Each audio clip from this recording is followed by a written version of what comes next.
June 4న వెల్లడి కానున్న AP ఎన్నికల ఫలితాలపై dot news exclusive minute to minute live coverage. Don't miss.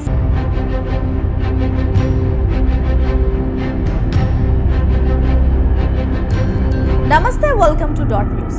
Tollywood అగ్ర హీరో జూనియర్ ఎన్టీఆర్ అంటే టీడీపీ, ఆ పార్టీ అనుకూల మీడియా భయపడుతోంది.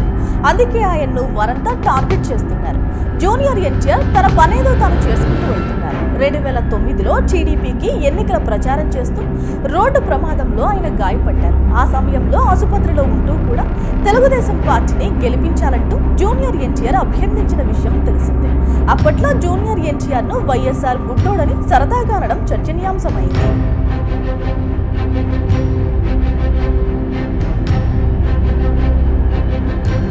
ఆ తర్వాత జూనియర్ ఎన్టీఆర్ రాజకీయాలకు దూరంగా ఉంటూ వస్తున్నారు.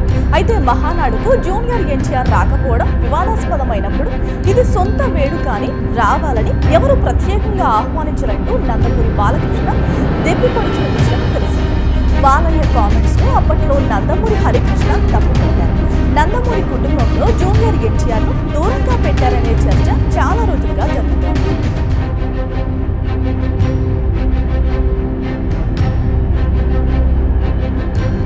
ఇదంతా లోకేష్ ను తెలుగుదేశం పార్టీకి వారసుడిగా చేయడం కోసమని ఆ పార్టీ నేతలే అంటున్నారు.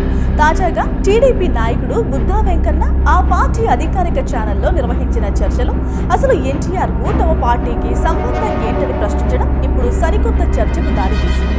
జూనియర్ ఎన్టీఆర్ ను టీడీపీకి దూరం చేయడం అంటే లోకేష్ కు పూర్తిగా అడ్డు తొలగించే కుట్రకు తెరలేపారనే అభిప్రాయం వ్యక్తమవుతోంది.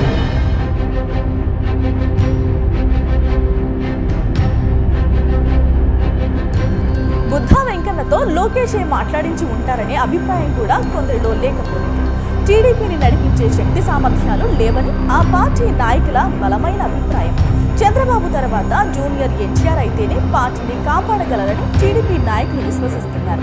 దీంతో లోకేష్ కు టీడీపీ అధ్యక్షుడిని చేయాలంటూ బుద్ధా వెంకన్న డిమాండ్ చేయడంతో పాటు జూనియర్ ఎన్టీఆర్ కు పార్టీకి సంబంధం లేదనడంపై భిన్నాభిప్రాయాలు వ్యక్తమవుతున్నాయి.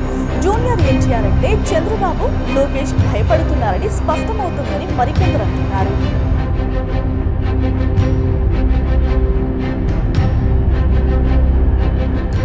Please subscribe Dot News.